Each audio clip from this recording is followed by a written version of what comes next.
दंडवत प्रणाम मंडळी, दंडवत प्रणाम, दंडवत प्रणाम। महास्थान श्री चक्रधर स्वामी मंदिर आज आपण भिंगार या स्थानी स्थानवंदनासाठी आलेलो आहोत। भगवान श्री चक्रधर स्वामी मंदिर, श्री क्षेत्र भिंगार।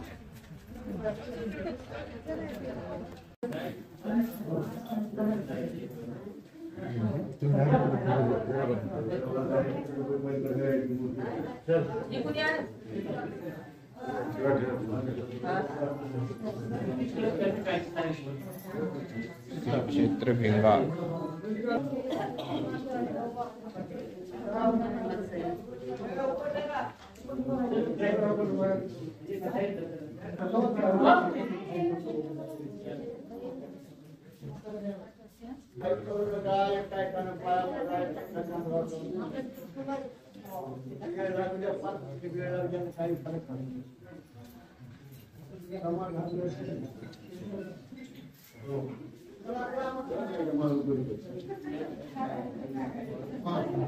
येथील लीळा आपण पाहतोय। साधा लामायसा रत्न मानिका भेटी स्थान,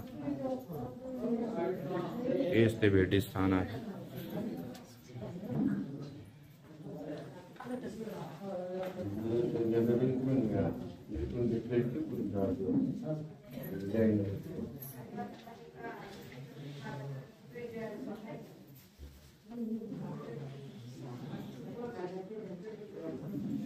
हे महास्थान आहे। पूर्वार्धातील इथे 15 दिवसांचं वास्तव्य आहे आणि उत्तरार्ध 20 दिवसांचं वास्तव्य इथे आहे स्वामींचे। श्री क्षेत्र भिंगार, तालुका जिल्हा अहमदनगर। अवस्थान स्थानाची ही लीळा आपण पाहतो।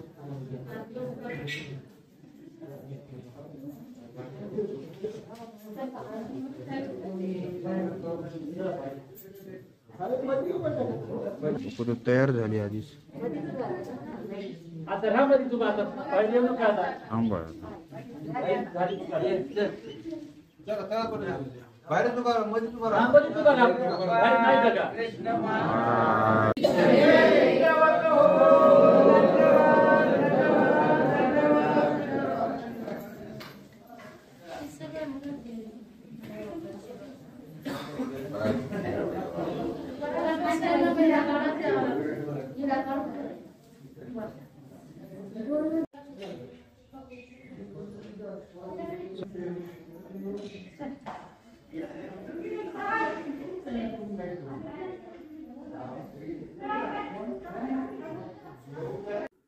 परज्ञानाचे करण्यामंथन, अंतरात हो तुझेचे चिंतन। भक्तीने उद्धार करा, नमो चक्रधरा, नमो योगेश्वरा, नमो चक्रधरा, नमो योगेश्वरा। पूर्ण परब्रह्म परमेश्वर अवतार सर्वज्ञ श्री चक्रधर स्वामींच्या चरणी कोटी कोटी दंडवत प्रणाम। मंडळी, आज आपण श्री क्षेत्र भिंगार हे स्थान वंदन करत आहोत। तालुका व जिल्हा अहमदनगर। भिंगारला वांबोरीवरून जर जायचं असेल नगर मार्गे तर ते अंतर 28 किलोमीटरचे आहे। जर तुम्हाला पाथर्डी मार्गावरून अहमदनगरवरून जायचं असेल तर 3 किलोमीटरवर भिंगार हे गाव आहे। भिंगार हे स्थान महास्थान आहे। सर्वज्ञ श्री चक्रधर स्वामींचे येथे पूर्वार्ध व उत्तरार्ध या दोन्ही काळात सर्वज्ञ श्री चक्रधर स्वामींचे पूर्वार्धातील 15 दिवस व उत्तरार्धात 20 दिवस असे वास्तव्य भिंगार या स्थानावर। उत्तर विभागी ब्राह्मण गल्लीत 3 नळाजवळ पूर्वाभिमुख देवळात भिंगार हे स्थान आहे। मुख्य प्रवेशद्वार उत्तराभिमुख आहे। सर्वज्ञांच्या काळात या ठिकाणी आदित्याचे देऊळ होते. या देवळातील चौकातील हे स्थान होय. या स्थानाची लीळा म्हणजे श्री चक्रधर प्रभू परिभ्रमणाच्या पूर्वार्ध काळात व उत्तरार्ध काळात असे 2 वेळेस भिंगारला आले होते. पूर्वार्धात अरणगाववरून भिंगारला आले होते, तेव्हा 15 दिवसांचे स्वामींचे वास्तव्य होते व उत्तरार्धात अरणगाववरून भिंगारला आले होते, तेव्हा त्यांचे 20 दिवसांचे वास्तव्य होते. येथील महत्त्वाच्या लीळा म्हणजे भाईदेवांची बोरे स्वीकार करणे, भाईदेवाची चने आरोगणा करणे, देमाईसाला ज्ञान भक्ती वैराग्य निरूपण केलेले आहे. देमाईसाला प्रतितीपंथ व विश्वास पंथ निरूपण या स्थानावर स्वामींनी केलेले आहे.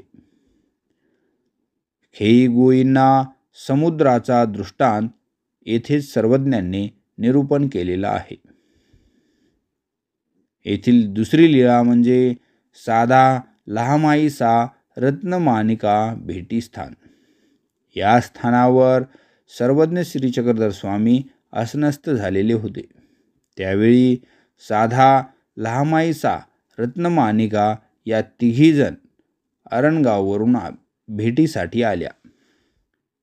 जेव्हा त्या आल्या तेव्हा त्यांनी स्वामींना दंडवत घातले. लहामाईसाने व रत्नमानिकेने श्रीकंठी फुलांच्या माळा घातल्या. आसनावर विडे व गुळाच्या लहान ढेपा ठेवल्या. साधेने फक्त फुलांची माळ घातली. स्वामींना विडा अर्पण केला. तेव्हा सर्वज्ञ स्वामींना म्हणतात, यांनी आम्हाला गुळ अर्पण केला, तुम्ही का केला नाही? तेव्हा साधे म्हणतात, वाटेने येताना एके ठिकाणी ब्राह्मणाच्या घरी पाणी पिण्यास गेले होते. गुळाच्या 3 ढेपा ओसरीवर ठेवल्या होत्या. तेव्हा तेथे एक वासरू आले. त्याने त्यातील एक ढेप खाल्ली. मीच दैवहीन आहे, तेव्हा माझ्याच वाट्याची ढेप खाल्ली म्हणावी. तेव्हा स्वामी म्हणतात, साधे हो, तुम्ही दैवहीन नाही आहात. तेव्हा आम्ही तुम्हाला गुळ देतो, तो तुम्ही आम्हाला अर्पण करा. तेव्हा साधा म्हणतात, देवाचेच देवाला कसे काय अर्पण करायचे? तेव्हा स्वामी म्हणतात, जीवाजवळ आहे तरी काय, हे सर्व देवाचेच आहे. मग सर्वज्ञांनी साधाला ओंझळवर गूळ दिला आणि तेव्हा त्या साधेने तो गूळ सर्वज्ञांना अर्पण केला. तर मंडळी, अशी ही लीळा साधा लहामाईसा रत्नमानिका भेटी स्थानाची आहे. पुढची लीळा म्हणजे आसनस्थानाची. सर्वज्ञ श्री चक्रधर स्वामी येथे आसनावर बसलेले होते.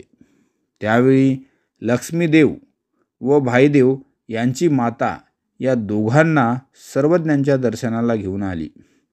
दंडवत घातले, श्रीचरणावर मस्तक ठेवून नमस्कार केला. लक्ष्मीदेवाची भूतबाधा दूर होण्याविषयी विनंती केली. सर्वज्ञांनी लक्ष्मीदेवाला हाक मारली. तेव्हा भूतबाधा दूर करण्यासाठी ते आले होते, परंतु लक्ष्मीदेव पळाले आणि नारायणाच्या देवळावर चढले. मग त्यांनी पाण्याच्या मोरीमध्ये आपले तोंड खुपसले. तेव्हा स्वामी म्हणतात, लक्ष्मीदेव सन्मुख असते तर त्यांचे पिशे दूर झाले असते. नंतर फक्त भाईदेवच सर्वज्ञांच्या सन्निधी राहिले. मंडळी, पुढची लीळा आहे भाईदेवासी लघुनीती करवणे स्थान. तेव्हा भाईदेव आणि लक्ष्मीदेव हे लहानच होते. तेव्हा भाईदेव बालवयाचे असताना ते रात्री बाईसांच्या पुढे झोपायचे. त्यांना रात्री लघवीला लागली की ते सर्वज्ञांना म्हणायचे की मुनिदेव हो, आम्ही लघवी करू का? बाईसा म्हणायच्या, बटिका उठा, मी तुम्हाला बाहेर घेऊन जाते. परंतु ते उठत नसत, गप्प राहत. मग सर्वज्ञ भाई देवांना देवळाच्या दरवाजात घेऊन जायचे. सर्वज्ञांचे दोन्ही श्रीकर धरून उभे राहूनच भाईदेव लघवी करत असत. त्यामुळे सर्वज्ञांचे श्रीचरण शिंतोडले जात. नंतर मग ते पाहून बाईसा सर्वज्ञांचे श्रीचरण प्रक्षालन करीत असत. भिंगार या स्थानावर मादने स्थान भाईदेवाशी लघुनीती करवणे स्थानापासून 5 ते 6 फूट अंतरावर आहे. येथील अनुपलब्ध स्थाने म्हणजे आदित्याच्या देवळातील पश्चिमेतील परिश्रय स्थान, नारायणाच्या देवळातील स्थान, बडव्याच्या घरातील स्थान, भिंगार देवीच्या देवळातील आसनस्थान, पंचमवेद स्थान, भिंगार देवाच्या देवळाच्या उत्तरचे साधाते अनुवर्जित जाणे स्थान, गावाच्या वायव्येस महालक्ष्मीच्या देवळातील स्थान, एकवीरेच्या देवळातील स्थान, गणेशाच्या देवळातील स्थान, पार्वती सोमनाथाच्या देवळातील स्थान असे अनुपलब्ध स्थाने आहेत. भिंगार या स्थानाला एकूण स्थाने म्हणजे 15 स्थाने आहेत. व्हिडिओ आवडला असेल तर व्हिडिओला लाईक करा. हाच व्हिडिओ आपल्या मित्रपरिवारांना शेअर करायला विसरू नका. भेटत जाऊ अशाच नवीन व्हिडिओमध्ये. तोपर्यंत पुन्हा तुम्हा सर्वांना राम फाजगेचा सादर दंडवत प्रणाम.